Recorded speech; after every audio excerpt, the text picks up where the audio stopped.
Minnesota Vikings have brought in 27 rookies, 15 draft picks, 12 UDFAs as of right now.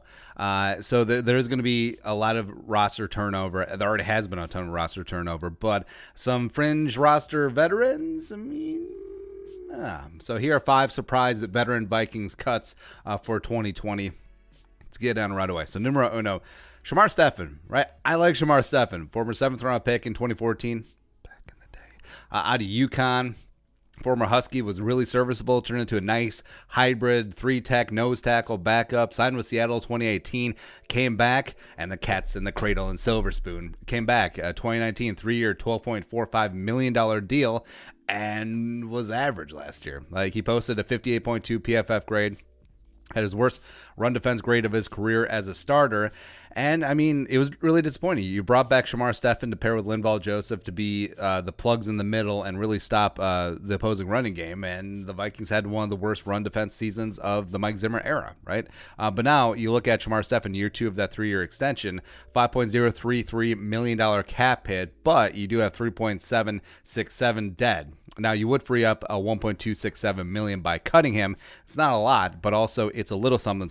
And if some of these young guys really do step up and you're making room for the DJ Wanhams and the James Lynches and the Armon Watts and the Hercules Mata'afas, it may just be a numbers game. And Shamar Stephen might be on his way out at minimum, a big-time pay cut candidate. I mean, Andre Patterson loves him, calls him the big fundamental, and rightfully so, but I mean, he's average. Michael Pierce was signed to take over for Linval, so that option is out for Shamar Stephen. And also, you do have Watson, the aforementioned Watson, Lynch, and Hercules, and Jalen could take over that 3-tech spot. So I think Stephen may get squeezed out, even though the Vikings would have to eat the majority of that contract. Surprise cut number 2, so moving back a level in the defense, Ben GEDEON. Right, and GEDEON has always been an odd fit when they picked him up out of Michigan as a mid-round pick a couple years ago. And you look at the other linebackers on the roster. So Barr, Kendricks, Eric Wilson, Troy Dye, the 4th-round pick out of Oregon, Blake Lynch, the UDFA from Baylor, all fast, all can cover.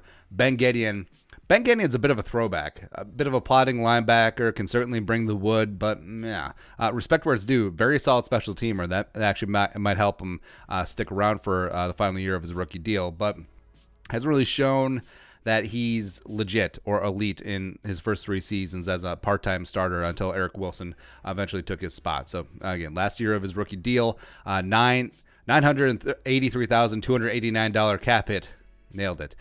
With $158,289 dead. They would free up $825K by moving on. And a team that's pressed up against the cap and looking to roll as much over to 2021, especially, we haven't talked about this, but the 2021 salary cap may be foobarred because of the 2020 revenue. But yeah, so the Vikings saving pennies any way that they can. And it is possible the Vikings may only carry 5 linebackers. So it would be Barr, Kendricks, Wilson. Then they add 4th-rounder Troy Dye. That's 4. Maybe UDFA Blake Lynch. Maybe he makes it. DeMarquise Gates coming from the XFU. Maybe he's interesting. Cameron Smith, the former 5th-rounder, has been put on the practice squad and brought back a number of times. So maybe he's in the mix as well. So it may just be time for GEDEON to go. Number 3, surprise veteran Viking to be cut. So TAJAE Sharpe. Now, I get it. TAJAE has not even played a down yet for the Vikings. Probably hasn't even been in the building because of the Rona, but signed that minimal 1-year deal, and we do like his potential. I think he was really tamped down and stuck behind the 8 ball with A.J. Brown, Adam Humphries, and even they're just trying to jam Corey Davis into that offense. So I think TAJAE just didn't get the time of day at Tennessee. I believe in his talent. I think he's a really talented dude, but also you look at last couple of years, the Vikings have brought in these veteran cast-off wide receivers that fans just be like, he's guaranteed to make the roster. Why'd they bring him in if they didn't make the roster? 2018, so it was Kendall Wright, the former 1st-round pick out of Baylor, as well as Tavares King coming over from the Giants. And then 2019 was Jordan Taylor. And I'll admit, I was in on Jordan Taylor, and then not so much. It was just completely falls flat in his face. So, like, Jordan Taylor didn't make the roster, well, because he was bad, as well as B.C. Johnson stepping up. So, I mean, these young kids, these young wide receivers, I mean, they really could step up and do some damage. And TAJAE, he's not guaranteed to make the roster. Like, he signed a 1-year deal for $1 million, $675,000 guaranteed. So, you don't save too much. You do have to eat 2/3 of that contract if you do move out for him. But, I mean, since this is a run-first team, They may only carry 5 wide receivers. Hell, they may carry 4 wide receivers and a couple on the practice squad, and it wouldn't shock me one bit, especially with the flex up to 55-man roster. So then it's Thielen, BC, Jefferson is in.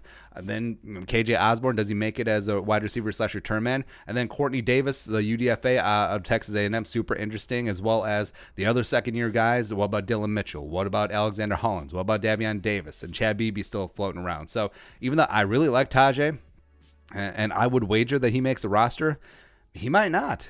He might not at all. 2 more to go.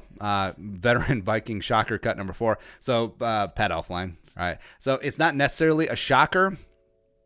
I feel like it's something that should have happened already, but he is on his rookie deal, and there's really no recourse for them to cut him at this point. But it is a little shocking when you're cutting a 3-year starter. And yes, Pat ELFLEIN is a 3-year starter, right? But he is due to make $2.381 million this year against the cap with 234,000 dead. So the Vikings would free up $2.147 million by cutting Pat ELFLEIN. And I think it's very possible. Like, if he gets beat out for the starting job, I don't see them him hanging around as depth. I think they give spots to either Brett Jones or Dakota Dozier or someone who, by the way, is cheaper.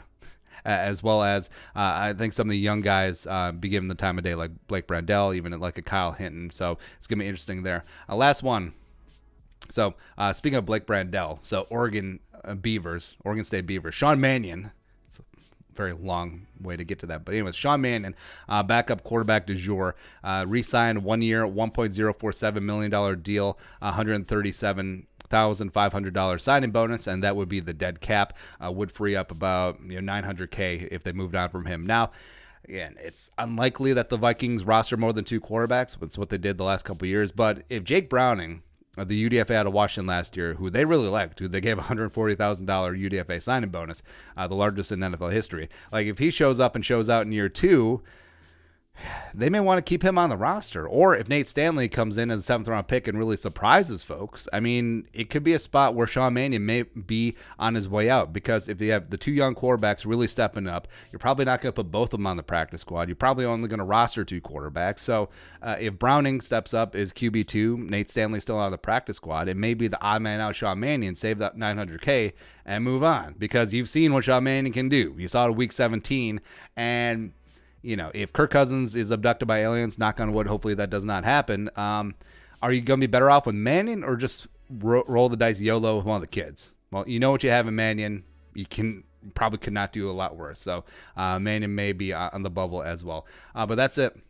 It's our 5 Vikings surprise cuts, potentially. I don't know what to call this. What are your thoughts on ours? Any names to add, let us know in the comments section below. Subscribe for daily Vikings takes. If you want to support the work, pull us up in the Venmo. Plus give us a follow on social media as well. But until next time, Skull, production value.